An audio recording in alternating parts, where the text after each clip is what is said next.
The summer of 1891 was warm in the quiet countryside of Yorkshire, England. The Wilson family lived in a modest farmhouse on the edge of a village where rolling fields stretched as far as the eye could see. Life was not easy for them, as it wasn't for most families of the late Victorian era. Work was scarce, farming required endless labor, and illnesses often swept through entire communities without mercy. Yet, despite the hardship, the Wilsons carried something that wealth could not buy: a sense of unity and pride in family. The head of the household, Thomas Wilson, was a strong man with calloused hands, worn from years of tilling the soil and repairing tools. His wife, Elizabeth, was equally hardworking, balancing the endless tasks of running a home with the tenderness of motherhood. Together, they raised their children, 2 boys, Samuel and Edward, and a daughter, Clara, in a home filled not with luxuries, but with values of honesty, resilience, and faith. That year, after hearing about a traveling photographer who had passed through nearby towns, Thomas decided to do something unusual. He wanted a family photograph. Photography was not yet common in small villages, and certainly not something a farming family would splurge on. But Thomas had been quietly saving coins from his market sales. He believed a photograph would be more than just an image. It would be a testament to their survival, their unity, and their hope in an uncertain world. When he told Elizabeth about his plan, she was surprised. "A photograph? For us?" she asked softly. For a moment, she thought of the many things they could have bought with that money: flour, cloth, coal for the winter. But she saw the determination in her husband's eyes, and in truth, she agreed. Families lost members so suddenly in those times that it felt important to capture the present moment, to freeze it before life changed again. On the morning the photographer arrived, excitement filled the farmhouse. The children wore their Sunday clothes, carefully brushed and mended. Clara, only 10 years old, proudly tied a ribbon in her hair that her mother had saved from her own childhood. Elizabeth, though modest, pressed her dress to remove the creases and carefully braided her hair. Thomas, normally indifferent to his appearance, polished his shoes and straightened his jacket. The photographer, a tall man with a waxed mustache, carried with him a bulky wooden camera and a black cloth. The equipment fascinated the children. They had never seen anything like it before, except in whispered stories of wealthy townsfolk who had their portraits taken. To the Wilson children, this was no ordinary day. It was a day where they felt seen, as if their lives mattered beyond the boundaries of their little farmhouse. The family gathered outside, where the afternoon sun cast a golden glow across the yard. The photographer positioned them carefully, Thomas standing tall in the center, Elizabeth seated with Clara beside her, and the boys flanking their father.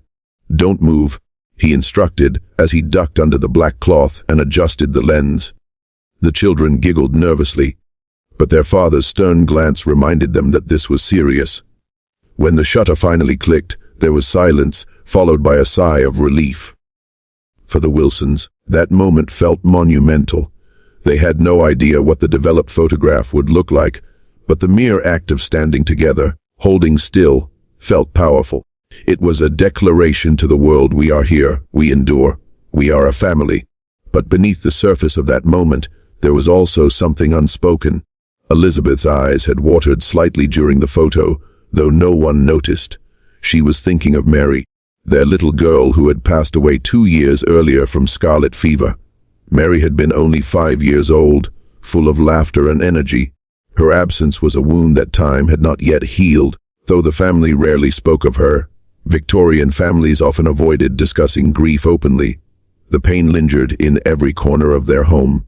To Elizabeth, the photograph was not just a keepsake of the present family, but also a silent remembrance of the one who was missing. She whispered a prayer in her heart as the shutter clicked, hoping Mary's memory would never fade, that in some way she was still with them. Days later, when the photographer returned with the developed print, the Wilsons gathered eagerly around the fragile image. Their hearts swelled with pride as they saw themselves, captured forever in a way they had never seen before. The children pointed and laughed at how serious they looked, while Thomas studied the image with satisfaction. But then Elizabeth gasped. Her hand flew to her mouth as her eyes widened. On the edge of the photograph, faint but unmistakable, was the shadowy outline of a small figure, a little girl. Her hand seemed to rest gently on Elizabeth's shoulder. The features were blurred yet eerily familiar. The children noticed it too. "Mama, who is that?" Clara whispered. Thomas frowned, looking closer. He knew every face in that image, every person who had stood there that day. Yet this was not anyone who had been present. Elizabeth's tears fell silently as she touched the photograph. "It's her," she said softly. "It's Mary." This moment, what seemed to be just a family photograph, became far more than a picture. It became a symbol, a reminder that the past and present are never truly separate, that love does not vanish even when life does. To the Wilsons, the photograph was not haunting, it was comforting. It proved that family bonds reach beyond the visible, and that sometimes, even in silence, those we've lost are still standing beside us. And so, what began as a simple act of capturing an image became a lasting lesson that in the struggle of daily life, through hardship and sorrow, there is strength in remembering that love endures, seen or unseen. When the Wilson family first saw the completed photograph, there was a moment of joy. For the children, it was exciting to see themselves captured so clearly, their faces frozen in time like the portraits they had sometimes glimpsed in the windows of wealthy homes. For Thomas, it was pride, proof of his family's strength, unity, and survival in an age when every day was a battle against poverty and illness. For Elizabeth, however, the joy lasted only a heartbeat before something unexpected caught her eye. There, standing faintly at the edge of the group, was a figure that no one could account for. It was not a stranger's face, nor a trick of the light. It was a small child, blurred but visible, with delicate features that seemed to lean gently toward Elizabeth. Most striking of all was the hand, tiny, translucent, yet unmistakable, resting on her shoulder. Elizabeth's breath caught. Her hands trembled as she held the photograph closer to the dim evening lamp. "Thomas," she whispered, her voice breaking. "Look there." Thomas frowned, leaning over her shoulder. At first, he thought it was a blemish in the image. After all, early photography often produced imperfections, strange smudges, accidental double exposures, even ghostly streaks when the chemicals did not set correctly. But the more he looked, the more his stern expression softened. He saw it too, a child's figure, tender and familiar. The Wilson children clustered around. "Who is it, Mama?" Clara asked in a hushed voice. Elizabeth's eyes filled with tears. "It's Mary," she whispered, her hand pressed against her chest. The name hung heavy in the room. Mary, the little sister Samuel, Edward, and Clara had loved dearly. The child who used to run barefoot across the yard, her laughter echoing louder than the birds. The little girl who had slipped away 2 winters ago, taken by scarlet fever in just 3 cruel days. Her death had left the household quieter, emptier, though the family rarely spoke of her out loud. Grief in those days was often hidden behind stoic faces, but in their hearts, the wound remained fresh. Now, staring at the photograph, the Wilsons could no longer ignore it. There she was, or at least something that looked like her. The tilt of the head, the size of the frame, it matched their memory of Mary so vividly that it brought tears to all their eyes. Thomas, a man of reason, struggled with the sight. "It could be an error," he said quietly, almost to himself. Perhaps the photographer's chemicals played tricks. He wanted to believe it was something ordinary, something he could explain, but deep inside even he felt a strange warmth, an intuition that told him it was more than an accident. Elizabeth, however, had no doubts. To her, it was not frightening nor eerie. It was comforting. She pressed the photograph to her heart and whispered, "She's still with us." That evening, the family sat in silence around the kitchen table, the photograph lying between them. The children stared at it with wide eyes, trying to understand. Clara, young and innocent, asked, "Does this mean Mary is here watching us?" Elizabeth took her daughter's hand. "I believe she is, darling. Just because we cannot see her every day doesn't mean she's gone." For Samuel and Edward, the image sparked a strange mix of emotions, sadness for the sister they had lost, but also a renewed sense of closeness, as if she had returned in some quiet way. For Thomas, it stirred something deeper. He had always taught his children to endure, to keep working no matter how heavy life became. Yet here was proof, at least in his wife's eyes, that endurance was not just about the living, but about remembering those who had gone before. In the days that followed, the Wilsons could not stop talking about the mysterious sixth figure. Some neighbors, when shown the photograph, whispered in awe. Others dismissed it as a mere trick of faulty equipment. But no matter what outsiders said, the Wilsons carried their own truth. The figure was Mary, and rather than filling them with fear, the sight filled them with renewed strength. Elizabeth kept the photograph in a wooden frame on the mantel. Each morning, as she lit the fire or kneaded the bread, she would glance at it and feel Mary's presence. When the children argued or when Thomas returned weary from the fields, Elizabeth would remind them, "She is with us still. We must honor her by living fully." Even the children began to change. Clara, who often felt lonely without her sister, found comfort in believing Mary was beside her. Samuel, the eldest, took on more responsibility, saying he wanted to make his sister proud. And Edward, the mischievous one, became gentler, as though sensing that his sister's invisible hand guided him. The photograph, once just an image, became a symbol of resilience. It reminded the family that love does not end with loss. It lingers, it strengthens, and it carries us through hardship. Years later, when life brought more challenges, the failure of crops, long winters, and more illnesses, the Wilsons leaned on that photograph. Whenever despair threatened to overtake them, Elizabeth would gather her family and point to the faint, ghostly figure. "Remember," she would say, "we are never truly alone." To some, the sixth figure was a curiosity, perhaps even superstition. But to the Wilsons, it was a lesson that those we lose remain with us, shaping the people we become. Their influence may not be visible, but it is present in the choices we make, the values we uphold, and the strength we summon in hard times. And so, what began as a simple photograph of 5 people became a story of 6, a story of a family made whole not by perfection, but by the enduring bond of love. The Wilsons could not deny what they saw in the photograph. No matter how many times they studied the faded image, the small, shadowy figure remained. The tiny hand on Elizabeth's shoulder, the familiar tilt of the head, the slight curve of a smile, all of it was Mary. Their Mary, who had left them 2 years before. At first, Thomas tried to be rational.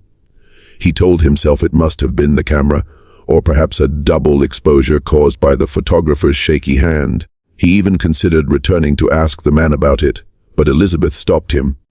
"Don't," she said softly, clutching the photograph to her chest. "This isn't an error. It's her." Her certainty was unshakable.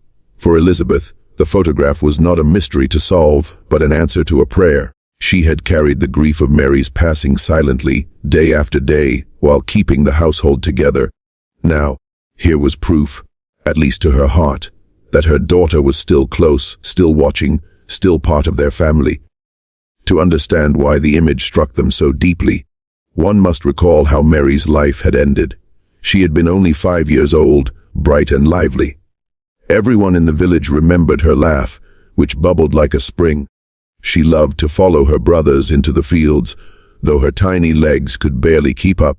She would gather wildflowers and present them to her mother as if they were treasures worth more than gold.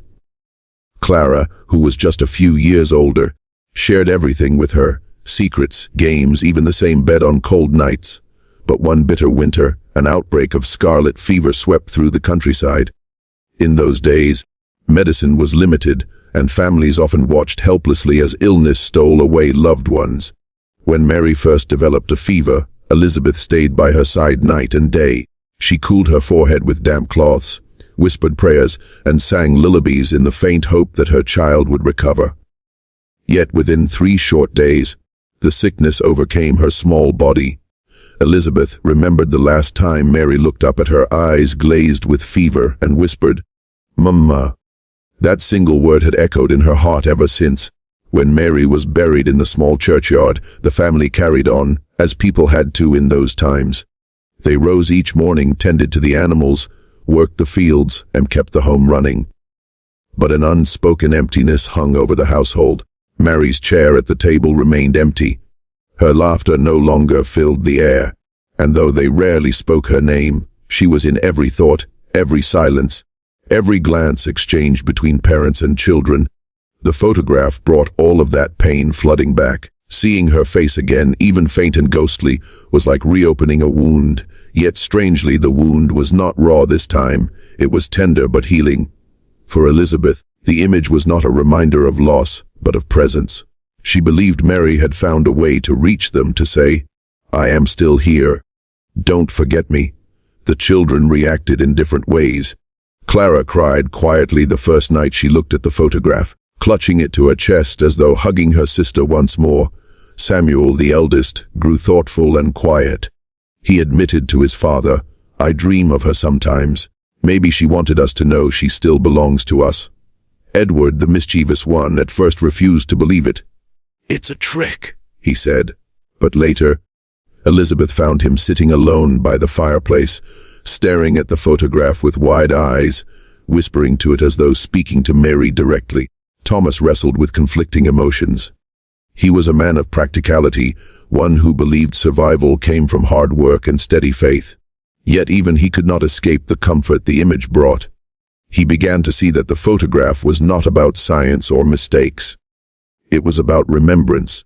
It was about carrying the spirit of those they loved into the future, letting them strengthen rather than weaken the living.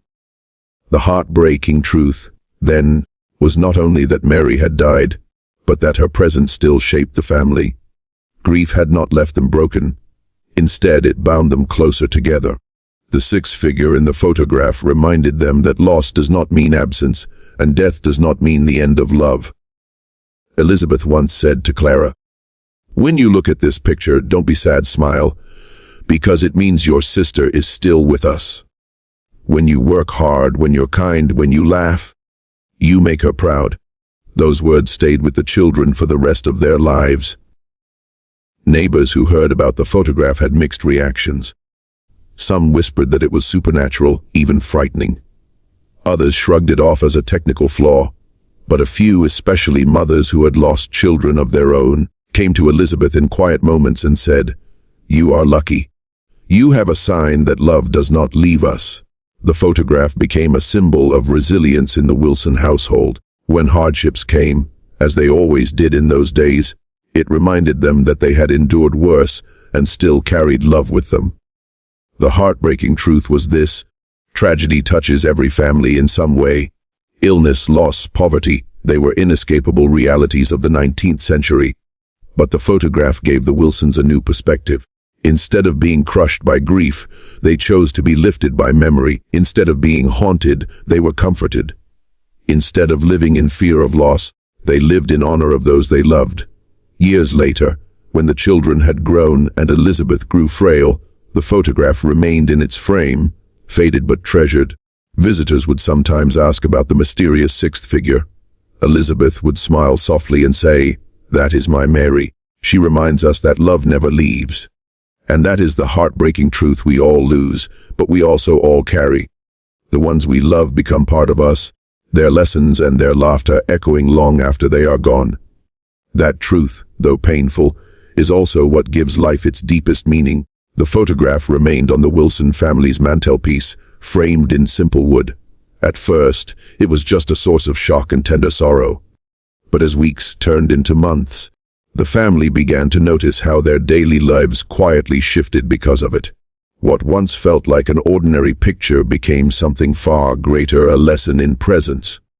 Every morning, Elizabeth would pause in front of the photograph before beginning her household work.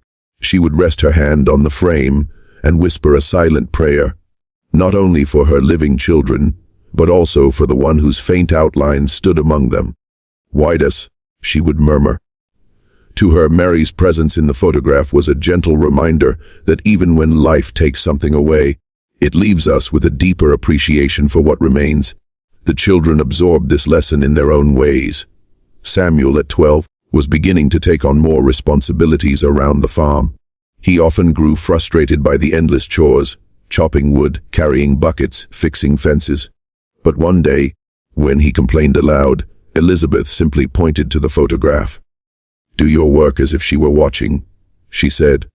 Samuel looked into his sister's faint face, And instead of groaning, he picked up the axe again. From then on, he began to see his labor not as a burden, but as a way of honoring the family that remained, and the sister who could no longer help. Clara, closer in age to Mary, had carried the deepest ache of loneliness since her sister's passing, but she too learned from the photograph. Whenever she felt alone, she would sit by the mantel and speak softly to the picture, telling Mary about her day, about her small victories and disappointments. It gave her courage to walk into the world with more confidence. "If Mary is watching," she told her mother one evening, "then I must be brave for her." That simple belief planted the seeds of resilience that would grow throughout her life. Even Edward, the youngest, learned something powerful. He was mischievous by nature, often tempted to shirk his duties. But whenever he was scolded, he would sneak a glance at the photograph and feel the faint presence of his sister's quiet gaze. Slowly, he began to behave with more care, as though he didn't want to disappoint the sibling who might be silently guiding him. Thomas, the father, took longer to embrace the lesson. A man who had always relied on physical strength and practical effort, he was not accustomed to drawing meaning from unseen things. Yet one harsh winter evening, after hours of battling icy winds in the field, he came inside, exhausted and discouraged. His eyes landed on the photograph. He stood there, silently studying the 6 figures. For the first time, he admitted aloud, "Perhaps I am not carrying this burden alone." It was a rare moment of vulnerability, one that Elizabeth never forgot. The photograph began to shape the way the family understood hardship itself. Instead of seeing loss as the end of something, they began to see it as a continuation in a different form. Mary's presence reminded them that love stretches across time, across absence, across even death. It does not vanish, it transforms. This lesson extended beyond their home. Word of the mysterious photograph spread quietly through the village. Neighbors came to see it, some skeptical, some curious, some reverent. Mothers who had lost children lingered longest, gazing at the faint figure with tears in their eyes. For them, too, it was a comfort. It suggested that perhaps their own lost loved ones were also near, unseen but present. One evening, a widow named Mrs. Parker visited Elizabeth. She had buried 2 of her children years before, and had carried the weight of grief in silence ever since. Looking at the photograph, she whispered, "If your Mary can stand with you still, then perhaps my boys walk beside me too." That single thought gave her strength she hadn't felt in years. The lesson of presence spread like ripples on water. The Wilsons, once just another struggling family, became a quiet source of inspiration to their community, not because they had wealth or power, but because they carried themselves with a dignity that hardship could not crush. When asked how they endured so much with such grace, Elizabeth would simply nod toward the photograph and say, "We remember we are not alone." As years passed, the photograph aged. Its edges grew worn, its surface scratched by time. Yet the faint 6th figure never faded entirely. Even as the children grew older and moved into adulthood, the picture remained a touchstone. Whenever they visited home, they would look at it and feel that familiar presence guiding them still. The lesson of presence followed them into their own lives. Samuel, who later became a father himself, taught his children to honor those who had passed by living well and working hard. Clara, who grew into a strong and compassionate woman, often told young girls in the village, "Even when you think you are alone, someone is walking with you." Edward, spirited as ever, carried the photograph's message into his adulthood, reminding others that love is not bound by what we can see. What began as a strange, almost eerie discovery turned into a guiding principle. Our loved ones never leave us. They remain in the way we speak, the choices we make, and the courage we summon in times of trial. The photograph taught the Wilsons that presence is not limited to the physical. It is felt in memory, in values passed down, in the invisible strength we draw from those we love. And that is why the family, instead of treating the photograph as a ghostly oddity, treated it as a sacred reminder. It was not about haunting, it was about hope. The greatest lesson of all was this: presence is eternal, whether in the form of a faint figure in a photograph or in the quiet influence of memory. Love continues to guide us, reminding us that we are never truly alone. The Wilsons never intended for their family photograph to be anything more than a keepsake. Yet, over time, its impact stretched far beyond the walls of their small farmhouse. The faint outline of the six-figure, the little girl they all believed to be Mary, became more than a curiosity. It became a source of strength, both for the Wilsons themselves and for those around them. Life in rural Yorkshire during the late 19th century was unforgiving. Winters were bitter, illnesses frequent, and money scarce. Many families lived one poor harvest away from disaster. Under such conditions, despair could easily take root. Yet when neighbors visited the Wilson home, they were struck by the quiet resilience of the family.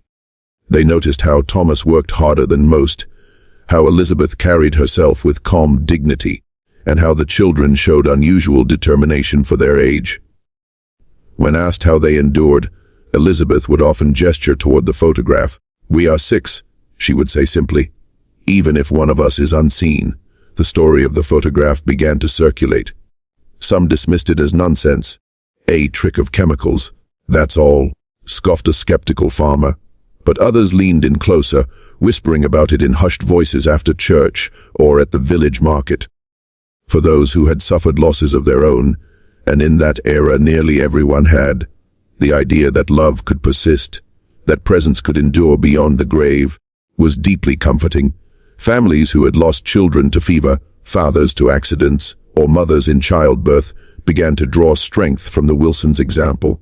They saw not a family broken by grief, but one bound together more tightly because of it.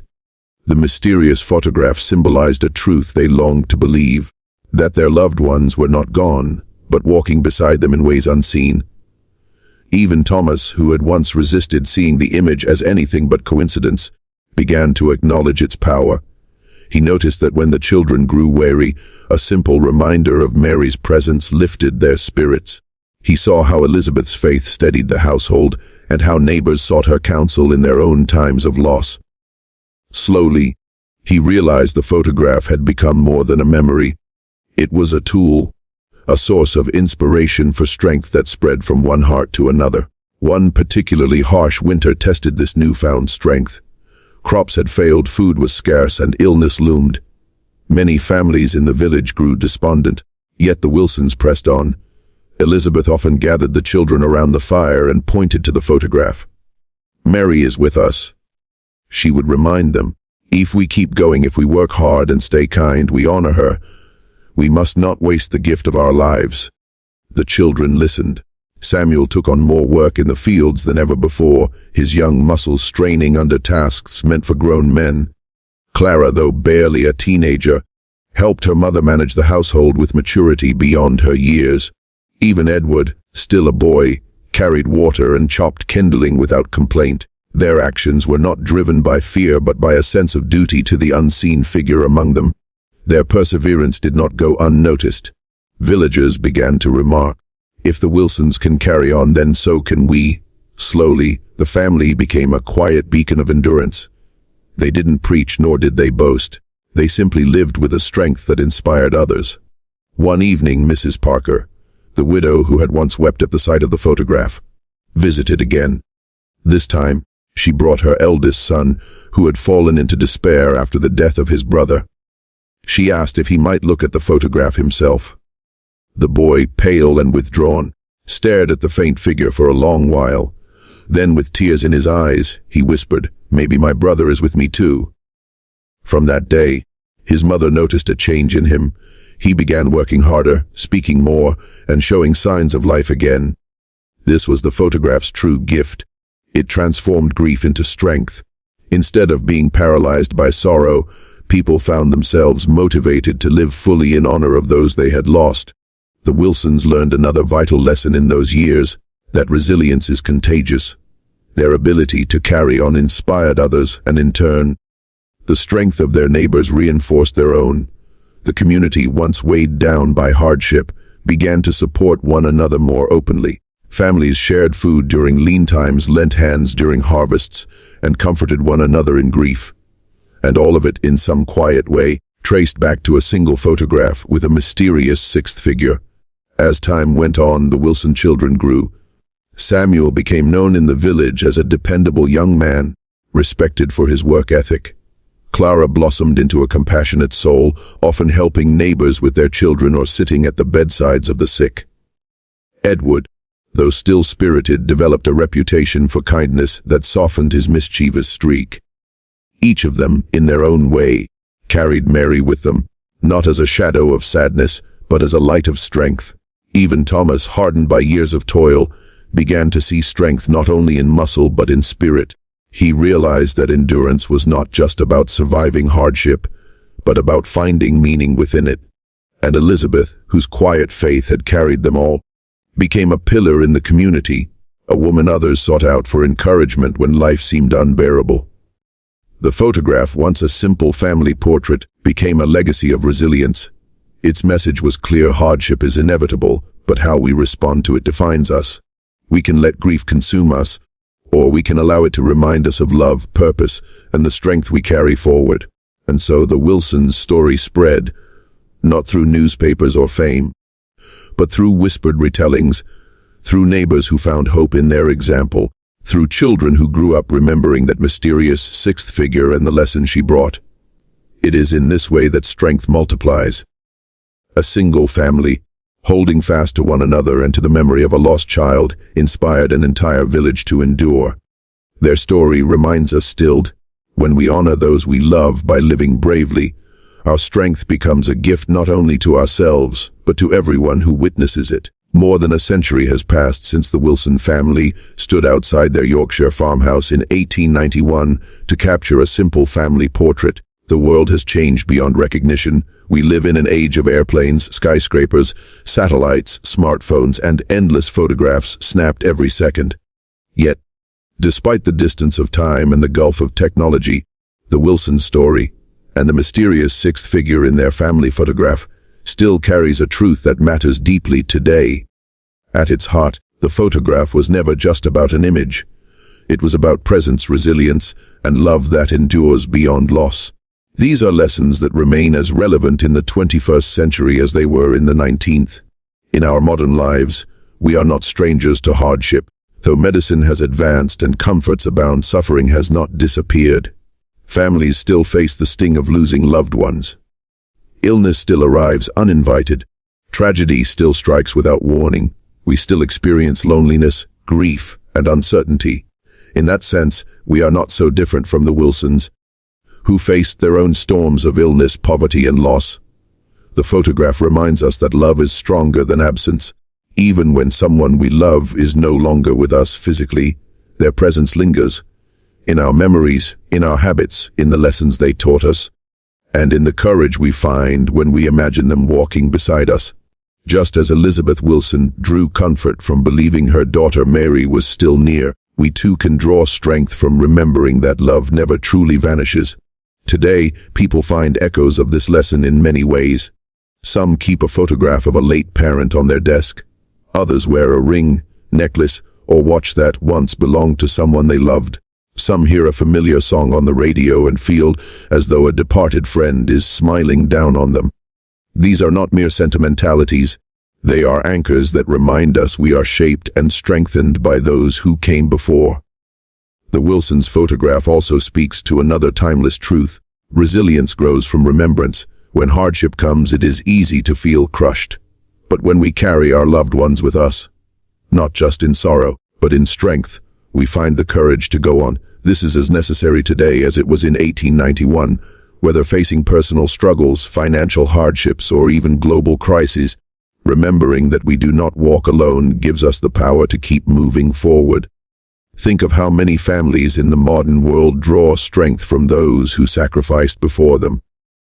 Immigrants who left their homelands with nothing but hope, soldiers who fought for peace, mothers who worked 3 jobs to feed their children, fathers who endured long hours for their families. These sacrifices may belong to the past, but their impact continues. Just as the Wilson children worked harder because they felt their sister's presence, so too do many of us push forward today because we feel the invisible encouragement of those who came before us. Another reason the story matters today is that it reminds us of the importance of perspective. The Wilsons could have looked at the photograph and felt haunted. They could have seen the sixth figure as a curse or a shadow of grief. Instead, they chose to see it as comfort, as guidance, as proof that love endures. Their choice transformed their pain into strength. How often in modern life do we face situations that can be seen in two ways? A job lost can be viewed as the end of stability, or the beginning of a new opportunity. A failure can be seen as shame, or as a lesson that builds resilience. A loss can be treated as a wound, or as a reminder of the love we were fortunate enough to know. The Wilsons teach us that meaning is not found in what happens to us, but in how we choose to interpret it. In a world that often feels fast, disconnected, and overwhelming, the Wilson story also calls us to pause and remember the value of family and connection. They lived in a time with no phones, no internet, and no constant stream of images. A single photograph carried immense meaning because it froze a moment that could otherwise be lost. Today, we may have thousands of pictures, yet we often overlook the deeper value they can hold. The Wilsons remind us to slow down, to appreciate the people around us, and to treasure the presence of loved ones while we still have them. Finally, the photograph matters today because it tells us something universal: we are never truly alone. Whether we believe in faith, memory, or simply the enduring influence of love, we all carry unseen presences with us. They are there when we make difficult decisions, when we feel afraid, when we long for guidance. They may not appear in photographs for us as Mary did for the Wilsons, but they appear in subtler ways, in the strength we summon, in the kindness we extend, in the dreams we dare to chase. The Wilson family's story, though rooted in 1891, is timeless because it speaks to the deepest human need, the need to know that our lives matter, that love endures, and that even when we feel small and fragile in the face of life's trials, we are carried by something greater than ourselves. For the Wilsons, the sixth figure in their photograph became a symbol of hope and strength. For us today, their story can serve the same purpose. It invites us to look at our own hardships differently. It challenges us to carry forward the love of those we've lost, not with despair but with gratitude and courage. And it reminds us that resilience is not just about surviving. It is about finding meaning in the presence of love that cannot be erased. So why does it matter today? Because every one of us has a sixth figure. Perhaps it's a parent, a grandparent, a friend, a mentor, or even someone we never met but whose sacrifices made our lives possible. They may not appear in our photographs, but they walk beside us nonetheless. If we can learn, as the Wilsons did, to see them not as shadows of sadness, but as sources of strength, then we too can endure whatever life places in our path. And that is why, even now, a photograph taken in 1891 speaks across the centuries. It tells us that love is eternal, presence is powerful, and strength is always within our reach. If only we remember those who stand quietly beside us.